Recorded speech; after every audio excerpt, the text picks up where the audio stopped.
Pinaampon ako ng ina ko sa kapatid niyang walang anak. Pero inalipusta lang ako at ginawang alipin. Hello Ate Ann, masugid niyo po akong taga-subaybay at ngayong ay nais kong ibahagi ang aking karanasan noong bata pa lamang ako. Itago niyo na lang po ako sa pangalang Nicole, 19 years old.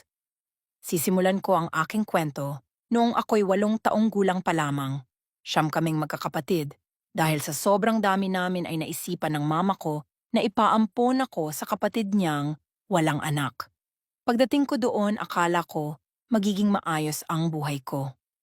Kabaliktaran pala ang naiisip ko kasi sa murang edad ko ay inalipusta ako at ginawang alipin ng kapatid na babae ni mama. Wala akong problema sa asawa niya sapagkat mabait ito sa akin. Ginigising niya ako ng maaga 4:00 ng madaling araw upang mag-igib ng tubig sa puso na nasa 500 kilometro ang layo mula sa bahay nila. 10 container ang dapat pupunuin ko at ang bilin niya ay bago sumikat ang araw ay kailangan nakauwi na ako dahil magwawalis pa ako. Medyo madilim pa ng mga oras na iyon. Dahil sa takot ko ay umiyak ako ng umiyak at wala akong magawa kundi tatagan. Ang loob at labanan, ang takot. Napakalupit ng tiyahin ko. Akalain mo sa murag edad ko ay ang bigat na ng trabahong pinapagawa niya sa akin. At hindi ako pwedeng magreklamo kasi papaluin niya ako pag hindi ko sinunod ang utos niya. Sa tuwing kakain naman kami ay tuyo lang yung pinapakain niya sa akin at kakaunting kanin. Habang ang ulam nila ay masarap, kapag binibigyan ako ng asawa niya ng ulam, ay nagagalit ito. Hindi ako katulad ng ibang bata na may kalayaang maglaro ako kasi ay nagtatrabaho buong maghapon sa bahay ng tiyahin ko. Sa tuwing magpapaalam ako na maglaro, ay hindi niya ako pinapayagan. Palagi niya ring pinapamukha sa akin kung gaano kami kahirap. Napapaisip ako noon kung hindi ako pinaampon ng mama ko siguro, hindi ganito kahirap ang pinagdaanan ko. Palaging pinapamukha ng tiyahin ko na wala akong mararating sa buhay sapagkat ganito lang daw ako. Namimintas pa siya sa hitsura ko kesyo, ang itim-itim ko daw. Hindi ko maintindihan noon kung bakit tinatrato ako ng ganoon ng tiyahin ko. Magkadugo naman kami pero parang ibang tao yung turing niya sa akin. Sa tuwing uuwi ako sa tunay kong mga magulang, sinasabi ko lahat sa mama ko lahat ng pinagdaanan ko. Pero parang walang pakialam yung mama ko kahit nahihirapan ako. Nakikinig lang siya pero wala siyang salita na makakagaan ng kalooban ko.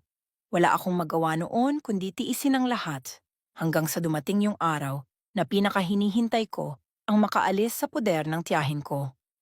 Kinuha ako ng kapatid ng papa ko at pinaaral ako doon. Nagpapasalamat ako noon kasi medyo gumaan yung buhay ko at nakapag-aral pa ako.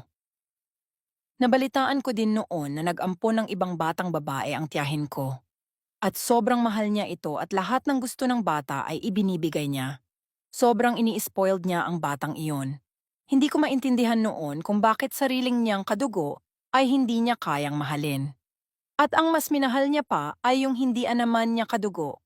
Hanggang sa lumaki ako, ay dala-dala ko pa rin yung puot at galit na sa tiyahin ko. Dumating ang araw na nagkasakit ang tiyahin ko at hindi na ito makalakad, nakahiga na lang palagi. Hindi siya masyadong naaasikaso ng asawa niya sapagkat may trabaho ito. Habang ang ampun naman na anak niya ay hindi maaasahan at wala itong pakialam sa kanya, hindi siya inaasikaso ng ampun niya. Palagi itong naglalakwat siya kasama ang barkada niya, hanggang sa nabuntis iyon at nakipagtanan sa jowa niya. Gusto kong maawa sa tiyahin ko sapagkat napakawalang utang na loob ng inampon niya. Minahal niya ng sobra pero hindi niya maaasahan sa oras ng kanyang pangangailangan at ang masaklap ay iniwan pa siya nito. Dahil sa nangyari, Ate Ann, ay kinukumbinsi ako ni Mama na doon ulit tumira sa bahay ng tiyahin ko upang may mag-alaga sa kanya. Nais ni Mama na tumigil ako sa pag-aaral upang mabantayan ang tiyahin ko. Hindi ko maintindihan si Mama kung bakit kapakanan pa ng tiyahin ko ang iniisip niya at hindi ang kinabukasan ko. Hindi ako sang-ayon sa plano ni Mama sapagkat gusto kong makapagtapos ako sa pag-aaral at natupad lahat ng mga pangarap ko sa buhay. Tama lang naman siguro yung desisyon ko na hindi pumayag, di ba? Kung kayo ang nasa sitwasyon ko, titigil ba kayo sa pag-aaral at alagaan ang tiyahin mong walang ibang ginawa noon, kundi pahirapan at